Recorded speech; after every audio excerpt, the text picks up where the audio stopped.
Good morning. I'm Greg Cooley. I'm one of the Sunday school teachers here at First United Methodist Church in Corinth, Mississippi. I hope you're doing well today, and we're going to continue our discussion and study today of how God relates to us. We've talked a lot about how we relate to God, but how does God relate to us? And we've talked about the fact that He is for us and that He has created us, those sorts of things. Last week we said He reaches out to us. He builds a bridge for us. Today we're going to say He prepares us. He prepares us, and He prepares life for us. As we discussed last week, we used the illustration of a bridge that will span a river or a lake and get us from this state to that state, or this country to that country, this community to that one. New experiences, new opportunities for learning, new opportunities to meet people and have influence there, and for them to have influence on us. And God is all about being that bridge for us. Jesus was. He saw, and we know, that there was a gulf. This gulf caused by iniquity and sin and wrong between us, people, and God, perfection. And Jesus came so that He could be that bridge for us. And we're very appreciative for that. Now, what if you didn't accept Jesus as your bridge? What if you were either irreligious or you were like other religions where you felt like you needed to do all the work? You needed to build the bridge, or you needed to find things to fill in your chasm, your gulf, your river, your space between us and God. What would that look like? What do you fill the gap in your life with if you haven't filled it with Jesus? Do I fill it with my work? Do I try to fill it with accomplishments? Do I fill it with money? Do I fill it with connections? Do I fill it with fame and prestige? What do you fill that chasm with? A couple things I want to point out about the things we could fill the chasm with as opposed to Jesus. First of all, Jesus is permanent. He says, I'm the same today, yesterday, and forever, and He's not going to change. And this salvation, it is what it is, and it's not going to change, and it's always there for me. But these other things that I choose, they're going to be fleeting. I get a little fame. It's going to last for an evening, for a week, for a year, and then somebody else is going to be Citizen of the Year. Yeah. Maybe I get a little notoriety, or I gain a little money. Well, this year I had $1 million to start the year. Have you watched the stock market? A little volatility in there. I could wake up and it could be $600,000, $700,000, $800,000. Where'd that money go? Where did my security go? Many of these things, in fact, all of these things, even including other religions, are going to be fleeting. They're not going to be permanent. I can choose another religion that tells me I need to get up a certain time of the day and pray a certain number of times and do a certain number of good deeds. But what about on days when I don't feel well? Or on days that it's inconvenient because of my flight schedule or because of my wife's surgery? What happens then? What happens when I'm sick and I didn't have an opportunity for 2 or 3 weeks to get out of the bed because I was taking treatments to do all this stuff I was supposed to do in order to earn God? Those things are fleeting and they're not permanent. He is very permanent. So why fill my life with anything other than this bridge, this God, this answer? Well, first of all, I like to rely on myself. I think I have all the answers, and I think I can figure this out. What I should realize is no one ever has, including smarter people than me. But I still want to try, don't I? So I try and I waste time on these things. Maybe energy and money I waste on these things. Maybe relationships I waste on this when I really don't have to.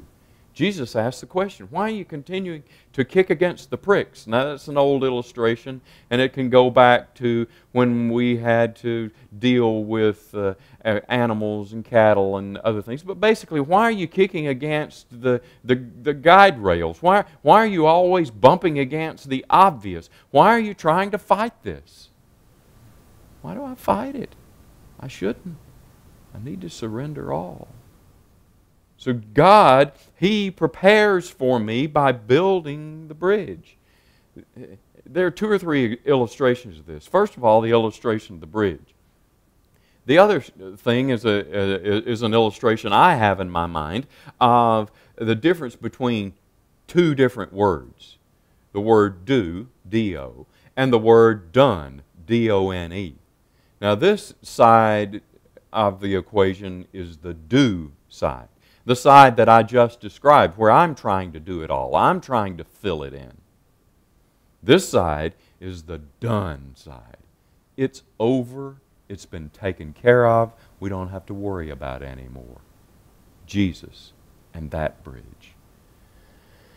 So, I want to do it. I want to do it.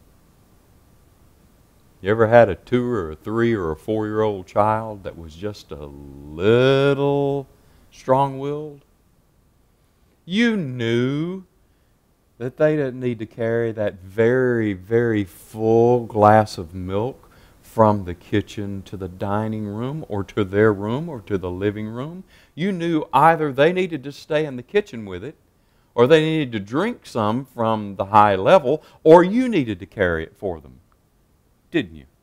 Sure you did. But no, what do they say? They have their hand on it and they say, I want to do it. So what do you allow? Well, sometimes your patience is strong that day and you allow them to try. And in the back of your mind, what are you thinking? This is going to be messy. I've seen this before.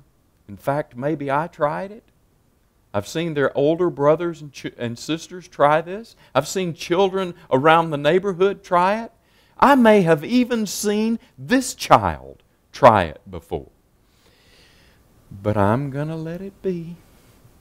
And as a patient parent, you do. And what happens? Most of the time, there's a catastrophe. They spill it.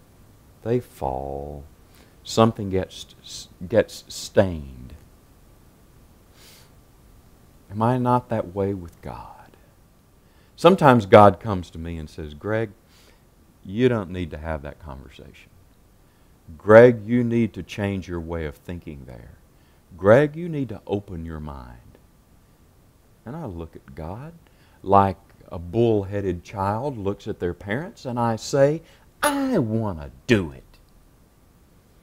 And God, in His infinite wisdom and grace and mercy, allows me to. It's called free will. But how often does that work out? Me doing it versus God has already done it. He's already taken care of it. He already knows the answer. Why don't I go to Him first? Giving up control is a major issue for Christians, isn't it?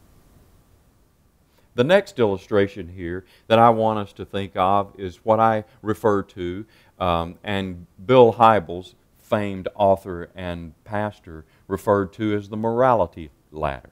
Now the morality ladder, we know what a ladder looks like, 2 sticks and a number of rungs, right? So you imagine we got this ladder here, 2 sticks, a number of rungs. At the top morality, top ethics, top holiness is God. Down here at the bottom, let's say we have the devil and all the mass murderers of history down here.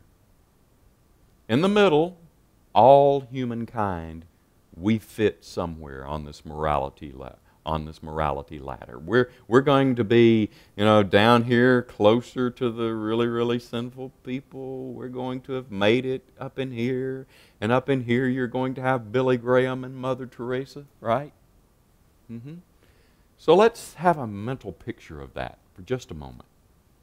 God, Satan, everybody else throughout humankind and throughout human history on this morality ladder somewhere. Where are you? Where do you see yourself? God, Satan, Mother Teresa, Billy Graham. Where do you see yourself? Do you ever think of it that way? Where am I, Lord, on this journey? Now, a couple of years ago, I decided that I'm going to get off that control thing, so I'm going to get away from me wanting to do it, and I'm going to accept that you've already done it, and I'm going to take the grace and the faith and the love and the mercy that you've given me, and I'm going to begin this journey. And I'm on here somewhere. We can't deny, all of us. We're on there somewhere. Where am I? Well, God has prepared this morality ladder for us, and He has prepared history for us, and He's prepared Scripture for us so that we have the potential of going from this rung to that one. I'm not just stuck where I am. I had a friend of mine whose father used to describe him this way. Well, you know, he's just turned that way. What does that mean? Well, maybe he lied a lot. He's just turned that way. Maybe he was lazy. He's just turned that way. An old carpenter's, woodworker's term for turned that way. Can you change? Can you improve? Can you go from one rung to the next? Yes. In fact, that's why God allows me to continue to breathe. I believe. God's taken me from where I was a few years ago, and when I decided to surrender and go from I want to do it to He has done it, and now here I am, and hopefully I've improved a little. Hopefully I'm not as far down as I was, as close to sin as I was, or as close to as many sins as I was. Is this a goal of mine every year? Now, this is not something that I ought to do in a haughty fashion, and I ought to come into Sunday school on Sunday morning and say, I've been here every week. None of you all have. I've moved up. You haven't. Well, I would probably that day move down because of ego. Right? So I do this between myself and God. And daily I should ask God, God, where am I? Compared to your holiness, where am I? You have prepared all of creation for me to improve and to serve you better. Have you ever thought of it that way? Why did God give you the vocation He gave you? Why did He give you the mind and the intellect He gave you? Why did He allow you to be born where you've been born? Why did He allow you to have the experiences you've had, good and bad, that have shaped you? Why? Because we are better vessels, hopefully. And God has prepared all of the resources around us to do that for me, to encourage me, to help me help others better. Where am I on this morality ladder? And do I make it a personal goal to move forward? Well, you may be one of those people that likes to keep score. And so you say, Greg, how do I know if I'm getting better? I mean, I pray every day and I try to be nice to people and give to the poor. How do I know that I'm getting better? Well, there are 5 areas of you. You ever realize this? There are 5 expressions of you to the world. Physical, mental, spiritual, social, financial. Yeah. You're expressed to me physically, how I see you. Spiritually, how we relate. Socially, yes, physically, mentally, spiritually, socially, financially. And so I can probably look at myself and say, you know what? I'll take the last one. Last year, financially, I'm working on that tithe thing. Maybe this year I go a % higher. Last year was a pretty good year in the stock market, and this year's been a little volatile, but you know, I still have my job. Shouldn't use any excuses for improvement. So maybe, yes. Maybe I see an opportunity to improve financially. I could probably keep score that way, can I? Last year I gave 7%. This year I go to 8 or 9. An improvement. Yes, I can keep score in these various areas. So make that list. Physical, mental, spiritual, social, and financial. And look at all of those areas of your life and say, okay, spiritual. Did I pray every day? No. Did I set a time every day to do it? No. Well, how about I do that this year? There you go. One improvement. This is not rocket science. Quite actually, if it were, I wouldn't be teaching it to you because I'm not a rocket scientist. This is actually the logic of the gospel. I go from a do to a done kind of relationship with God. Then I allow Him and everything He has prepared for me to improve me and improve my world through me. That's why He spends so much time, energy, effort, and blood of His Son on me and on you. So today, when you're out in society, if you choose to get out, ask God, God, how have you prepared the road for me? What resources have you given me so that I can be better and I can move up and I can improve and help improve the world for other people? Thank you for being with us. It's always fun to share with you. I hope you're getting something out of these lessons together, and please continue to look at us on Facebook and YouTube right there at First Methodist Church. Have a great day.